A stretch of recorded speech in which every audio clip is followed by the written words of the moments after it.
Hey everybody, Milton Davis here, and today I'm going to talk about what I was thinking when I wrote Woman of the Woods. So, Woman of the Woods came from a couple of different inspirations. The main inspiration was this book right here,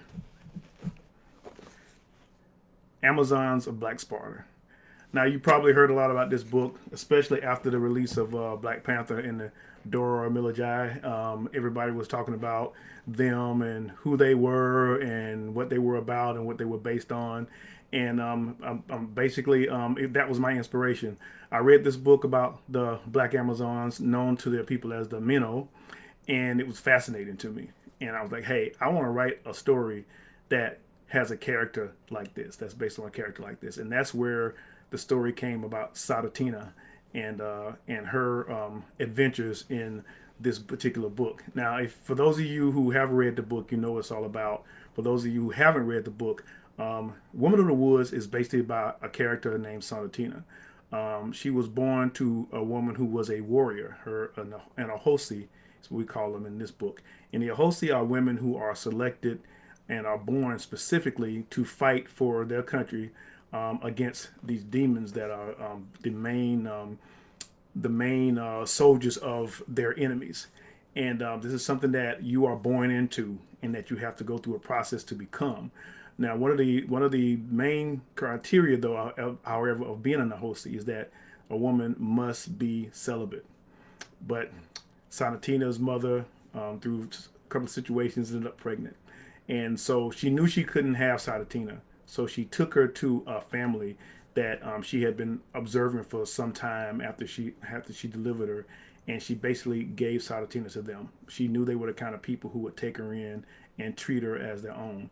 But despite not being brought up by her mother, Sadatina still eventually became a warrior in a unique way. She ended up rescuing a couple of lion cubs. The mother had been killed, and she raised the lion cubs, and those cubs became her sisters. And they become a very important part of the story and who she is and who she becomes throughout the story. And that's all I'll tell you for those people who haven't read the book. So that in the inspiration of the Minnow and who they were and what they were and how they were important to the Dahomey society was one of the main reasons that inspired me to write the story. There's another aspect of this story that was interesting to me as well. It was something that was on my mind at the time, and there are a lot of stories, a lot of mythologies about people who were given land by their deity or something like that, and that this land was yours and given to you. And I was thinking about, but what about the people who were living in the land before this land was given to them? Basically, people had to come into this land and take the land from these people. And so, how would they react? How do they feel? And we go throughout history, we see this all the time. Basically, people acquiring land from other people. One of the unique things about a lot of African cultures, however, is that even though you may have an empire, you didn't occupy the land.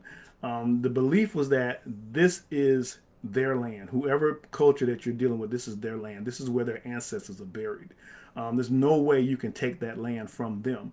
So basically, what would happen, what transpired with a lot of African-based empires, is that you would fight people and you would establish dominance over them, and you would say, okay, now we are not dominant over you. We don't control your land, but we control you.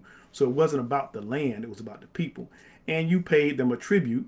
And as long as you paid the tribute, everything was cool. Sometimes you had what we call privileged prisoners, where maybe the children of the leaders of that particular culture were basically given to the people who won, and they were raised in their society. And part of the reason to do that was because as you raised them, you hoped that you were indoctrinating them to the fact that your culture was superior to their culture. So when they went back home to rule, they would be subject to you, and they would be no problem. But what ended up happening in these situations was that there would be a lot of times where people would at a certain point, when they became certain powerful, they would stop paying tribute. And stop paying tribute was basically like saying, okay, we reject your dominance, we reject your control. So that's another thing that is a story within Woman of the Woods. Is they were given this land and they took this land and they occupied this land. But the people that they were fighting that were driven off of this land just didn't go quietly. They ended up in their worst moments, their lowest moments, found a way to resist. And that is part of the reason that there's a conflict in this story between Salatina's people and the people who and the Mosele, who end up finding their own allies and their own means to resist. So that's really it. The other thing that I would talk about the Woman of the Woods is the cover. It's probably one of my most popular covers. It was done by Chase Conley. This was done a few years ago. Chase at the time was on. You would see him a lot on DeviantArt, and I saw his artwork, and I really liked it. Got in contact with him and said, "Hey, man, I really like your artwork. Could I commission you to do a cover art for a particular book I was writing?" And he said, "Yeah, sure." So we did Woman of the Woods. And what I would do back in the day is that if I had artwork, I would actually release the artwork deliberately online because I wanted the artwork to be seen. Hopefully, the artwork would go viral. So when I released the book, then people would see the art book and they would associate it with the artwork, and then it would be probably I felt like it would make it easier for them to purchase the book. It was kind of like changing a cold call to a warm call because people would have some association with it. And Woman of the Woods did really well. It did too well. There were people who actually acquired the artwork and put their own little captions to it. I think the extreme was one time Chase got in contact with me and sent me a picture of someone who had actually taken the artwork and had it tattooed on their back with a few modifications. But it was basically that particular image tattooed on their back. So that was like, wow, I guess that's one way to get some advertising. But that's basically where that artwork came from. It's been my most popular artwork, and really people have really enjoyed it. Now, what about Woman of the Woods in the future? There was supposed to be Woman of the Woods was supposed to be a trilogy, but like most writers, I got sidetracked, and I never got back to doing the other books. But I will. There will be at least 2 more Woman of the Woods books, and I hope to be able to get to the second one next year in 2023. Another thing about Woman of the Woods, I guess is a little secret about Woman of the Woods, is that there's a missing chapter in Woman of the Woods. As a matter of fact, I would probably say there's a missing 3 chapters in the book.